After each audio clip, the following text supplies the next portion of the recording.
I've been playing Gunbreaker for a good amount of time now, ever since Shadowbringers came out actually. I've only made it to a certain point, but I've seen what this job can do. It's fast, lower on defense, but has good damage potential. The job is a tank, sure, but what we have here is something of a DPS acting as a tank, much like how the warrior thinks it's a DPS, and most recently the paladin. I mean, Confiteor, goddamn!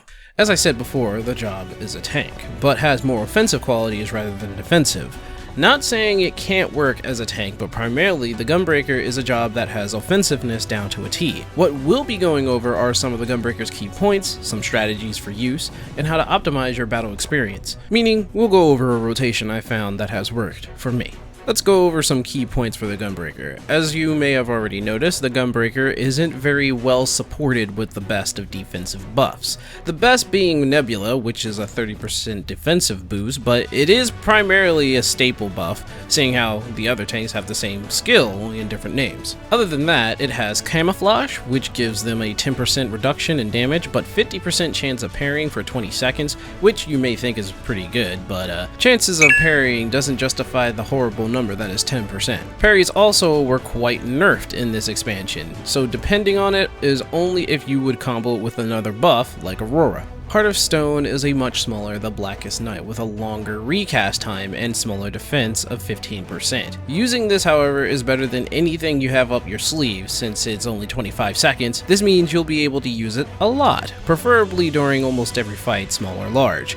This can also be comboed with Aurora for a short mitigation kind of effect thing, in terms of health recovery that is. The region helps regain some of the HP lost, and Heart of Stone works better than Camouflage in my opinion. Brutal Shell is your second attack that has a health recovery along with a barrier of 150 potencies on both. Not the most reliable on health regain, but it's a little something to help the tide.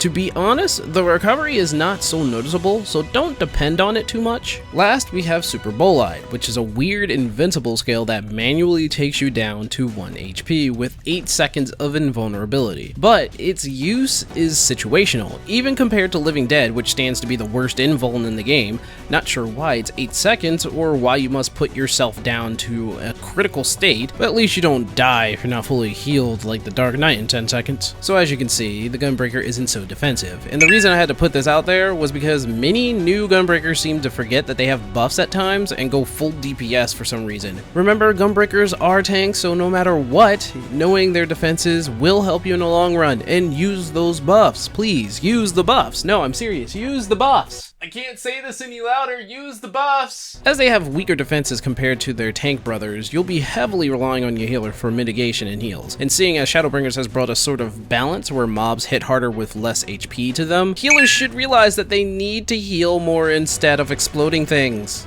Hopefully. Gunbreakers are indeed tough nonetheless, but they are still without proper mitigation for days like the other tanks. So the job has to really depend on the healer, and not only that, they must also depend on their instinct of survival to make it through mobs like these. While offense is their breadwinner, they can also fall into the DPS tunnel vision trap while executing their continuation skills, which is their staple ability they learn at level 70. Once continuation is obtained, I'm sure you'll be off to try and do as much deeps as possible, but remember, you are still a tank, and the first thing you should be doing is defending yourself and your fellow party members at the right moments. But offensively, their 3 main weapon skills will be key to obtaining a cartridge, which you can have up to 2 at a time. The cartridge unlocks abilities like Burst Strike, which is your standalone 500 potency move, Gnashing Claw, which starts your alternate more powerful combo, and Fated Circle, a global AoE that does 320 potency to all with no fall off. Now, Gnashing Fang is your gate to continuation, as it will proc Jugular Rip.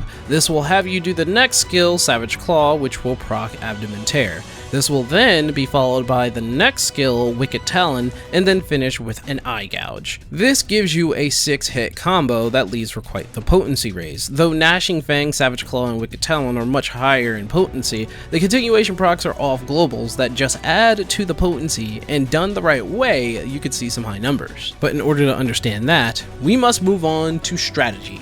Gunbreakers excel at attack speed and quick reaction, so in all honesty, this tank works best with off-global skills that can fill the gap of unwanted pauses in your rotation. For example, after doing Keen Edge, I usually do Danger Zone or Blasting Zone in this point, move on to Brutal Shell, and use whatever skill that suits the situation. Like, if I were to be hit, or if I feel I need support, I'd pop a cooldown or a debuff to make sure survival is easier for me and the healer. You see, what I do for defense is to make sure that I can defend myself while attacking. That means using my buffs to keep me and my HP manageable. This also means that I might have to pop Rampart, Nebula, or even Camouflage, but most of the time, it's Heart of Stone, due to its generous recast of 25 seconds. This gives me leeway into going all out on my opponent and finishing it with ease of mind, lest you forget, deeps in this case is very important. A Gunbreaker wants a mob to die hard, and all mobs need to die fast as possible for your survival and the party members as well. Now how about AoEs? In the beginning there will only be two, Demon Slice and Demon Slaughter. Fader Circle is part of the global, but it's also pretty strong, so at lower levels it's a no-choice scenario since you only have two AoEs that are generally used for hate generating, but as soon as Fated Circle is available, I find it fun to Demon Slice, Demon Slaughter, Slice again, Fated, then Slaughter to refill the cartridge. This allows for one more Fated if you wanted, or just keep the cartridge. Nonetheless, you're keeping hate, so just remember this rotation when a group of mobs start surrounding you. Another thing that you could do is use Bow Shock, which is an AoE dot that hits 90 potency per tick in between your AoE rotation. But to be honest, I think this is better used in the rotation that I've discovered, which we'll be talking about soon. Gunbreakers are simple really, you just need to find the opportune time to use buffs, debuffs, or other attacks in between your global cooldowns. And make sure to use continuation for potency and attack power, it is your staple after all. And now for the long awaited rotation. The rotation I found was honestly smack dead in my face. The way I start it is with two cartridges already in slot, and obviously everything needs to be ready to be used. And make sure you have enough time to dish it all out or it won't really be as effective due to using buffs or debuffs in the middle. Use your weapon skill combo or AoE combo to gain the cartridges beforehand, AoE being faster of course, or you can use Bloodfest, which just gives you two cartridges, if you're at level 80 that is. So, to really start this, you will have to use Burst Strike for the potency, then No Mercy for the buff, which will last 20 seconds, and here is when things get fun. Immediately use Sonic Break, then Rough Divide for off-global cooldown attacking. You will then go through your regular combo starting with Keen Edge, follow this with Bow Shock, then Brutal Shell, following that with Blasting Zone or Danger Zone depending on your level, and ending the regular combo with your Solid Barrel, which will give you an extra cartridge in your slot. However, it's not over. Using Rough Divide as a mean of off-global attacking into Gnashing Fang, use your continuation here to the end and finish it with a Burst Strike, with No Mercy just barely timing out. Congrats, you just used a full combo with max damage plus more since No Mercy gives you 20% more damage. And even still, you can just improvise if nothing else, you just have to be clever about it. As I said before, Gunbreakers are DPS in a tank role, and they have great potency potential if you know what you're doing at any moment. Gunbreakers are reactive, quick, fast, and possibly the only tank that would benefit with skill speed. But as I said before, this is but one way to play them, being my recommended way of playing it. Others may say something else online, but if you have more tips to share, please leave it in the comments below. Oh, and remember to please use your buffs. Please, just don't forget that.